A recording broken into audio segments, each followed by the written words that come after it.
Fuji shock lihat isi hamper Nia Ramadhani yang dikemas dalam toples. Fuji kini dekat dengan keluarga Nia Ramadhani dan Ardi Bakri.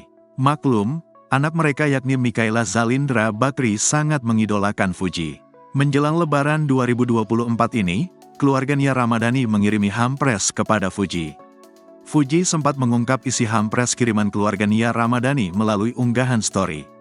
Nia Ramadhani dan keluarga membungkus hamper lebaran mereka dalam kantong cantik berwarna hijau. Meski begitu, cuma ada satu hamper yang disiapkan oleh Nia Ramadhani. Awalnya Fuji mengeluarkan isi hamper sambil kebingungan mencari nama pengirimnya. Ini enggak tahu ya hamper dari siapa ya? Enggak namanya tadi. Aku enggak tahu ini hamper dari siapa, tapi terima kasih, ujar Fuji. Bukan barang mewah. Isi hamper tersebut adalah rendang paru yang dikemas dalam toples. Meski begitu, rupanya Fuji sangat bahagia ketika melihat isi hamper. Penyebabnya, dia tahu bahwa itu dari Nia Ramadhani. Bahkan, Fuji sempat bercanda dengan menyebut rendang paru tersebut saingan bisnis kuliner ibunya, Mama Fuji. Terlepas dari itu, Fuji mengucapkan terima kasih kepada Nia Ramadhani atas hampersnya.